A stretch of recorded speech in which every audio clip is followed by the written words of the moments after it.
People पूजता हो,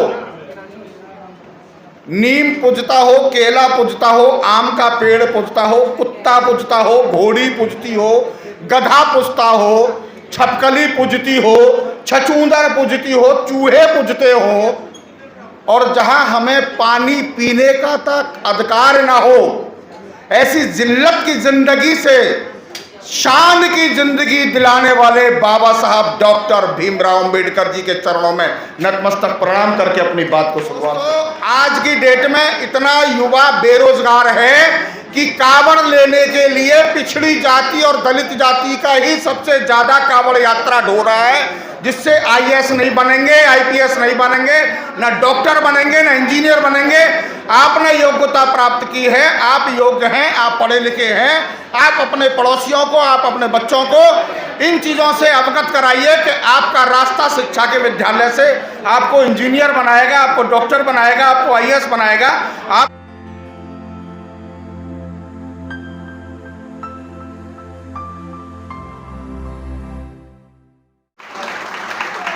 साथियों, आज जो आप यहां पर बैठे हैं तो केवल बाबा साहब डॉक्टर भीमराव अंबेडकर साहब की वजह से बैठे हैं। जो आप यहां पर आप अपने बच्चों को अवार्ड ले रहे हैं, यह बात सबको पता है, लेकिन मैं एक बात कहना चाह रहा हूं। एक महिला बहन आई थी हमारी महाराष्ट्र से। यहां लगभग भारत की महिलाओं को दुर्गा चालीसा याद होगी, शिव चालीसा याद होगी, हनुमान चालीसा याद होगी।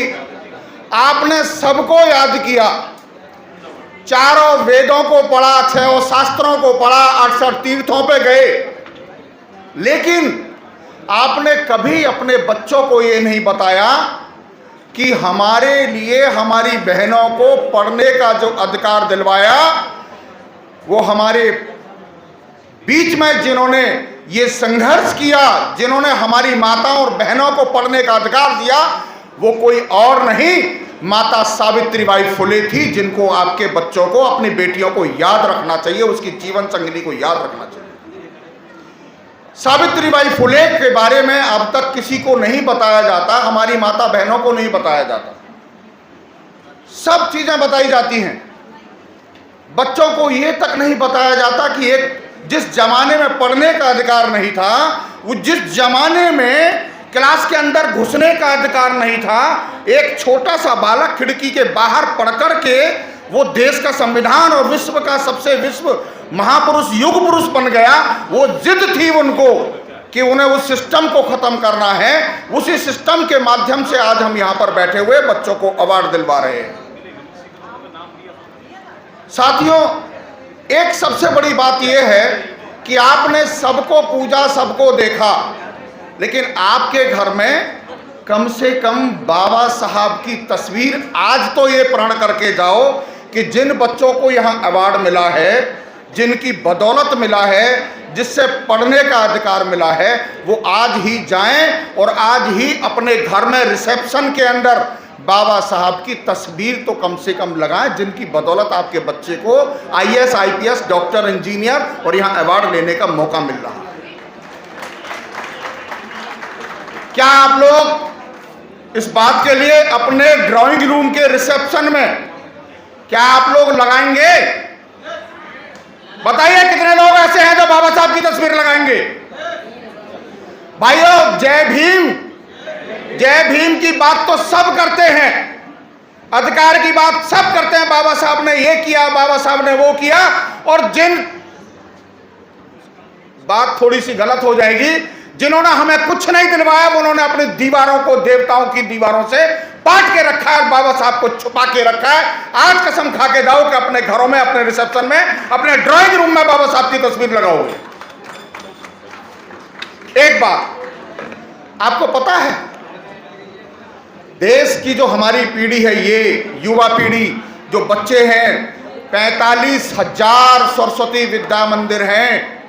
कितने? 45,000 सरस्वती विद्या मंदिर, जहां पर बच्चों को मानसिक तौर पर देश को, उनकी वेदों की संस्कृति को पढ़ाया जाता है। और हम हैं कि हम अपने बच्चों को बाबा साहब तक नहीं पढ़ा पाए, सावित्रीबाई फुले तक नहीं पढ़ा पाए, आज से हमें उनका जीवन संघर्ष पढ़ाना चाहिए। ये एक छोटी सी बात है जिसको बच्चों के लिए पढ़ाना बहुत आवश्यक है।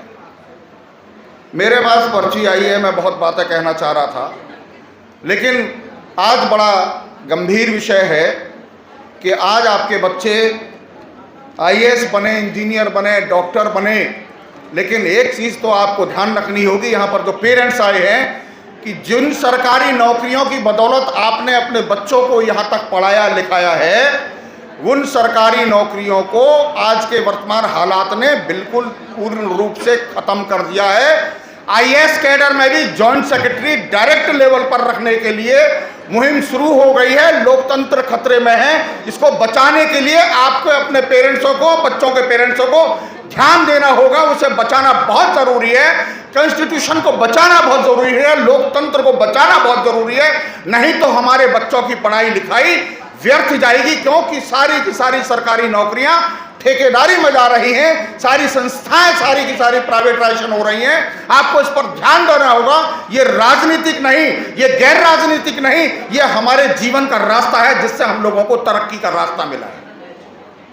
ये जीवन का हमारा रास्ता है जिससे हम लोग पढ़ लिख करके ऑफिसर बने हैं और हमारे बच्चे पढ़ लिख करके इंजीनियर और डॉक्टर और IAS बन रहे हैं। इसलिए मैं आप लोगों के सामने दो तीन चीज और एक कहूंगा कि जो लोग, बेशक ये YouTube चैनल जो हमारा सोशल मीडिया है, ये इस मेरी बात को वायरल करें कि दोस्तों आज की डेट में इतना युवा बेरोजगार है कि कावड़ लेने के लिए पिछड़ी जाति और दलित जाति का ही सबसे ज्यादा कावड़ यात्रा ढो रहा है, जिससे IAS नहीं बनेंगे, IPS नहीं बनेंगे, ना डॉक्टर बनेंगे, ना इंजीनियर बनेंगे।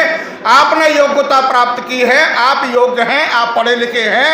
आप अपने पड़ोसियों को, आप अपने बच्चों को इन चीज़ों से अवगत कराइए कि आपका रास्ता शिक्षा के विद्यालय से आपको इंजीनियर बनाएगा, आपको डॉक्टर बनाएगा, आपको IAS बनाएगा, आपको देश का अधिकार बनाएगा, आपको देश का अधिकारी बनाएगा। सत्ता में राजनीति पढ़ाना बहुत जरूरी है। एजुकेशन के साथ साथ अपने बच्चों को सोशल नेटवर्किंग, सोशल जो समाज में एक्टिविटी हो रही है उनको भी अवगत कराना बहुत ज़रूरी है। साथियों, बार बार मुझे मैसेज मिल रहा है, ज़्यादा समय नहीं ले रहा हूँ, मैं अपनी बात यहीं समाप्त कर रहा हूँ। एक बार मेरे साथ दोनों हाथ उठा करके अगर मेरी बात पसंद आए तो आज ही अपने घर में बाबा साहब की तस्वीर रखिएगा, माता सावित्रीबाई फुले की तस्वीर रखिएगा और इनके ऊपर एक और महात्मा ज्योतिबा फुले जो हमारे राष्ट्रपिता हैं, उनकी तस्वीर जरूर रखिएगा, जिन्होंने हमारे लिए, महिलाओं के लिए, बहन बेटियों के लिए शिक्षा का अधिकार दिलवाने के लिए अपनी पत्नी को पढ़ा लिखा करके उन्होंने इस देश की महिलाओं को पढ़ने का अधिकार दिलवाया। इसीलिए आज मैं एक बार सब फिर लोगों को पुनः धन्यवाद देता हूं और इस कार्यक्रम के आयोजकों को मैं धन्यवाद देता हूं, बार बार धन्यवाद देता हूं। मेरे साथ एक बार बोलेंगे दोनों हाथ उठा करके, जय भीम, जय भीम, जय भीम। धन्यवाद साथियों। धन्यवाद ब्रह्म प्रकाश जी, आपके ओजस्वी और जोशी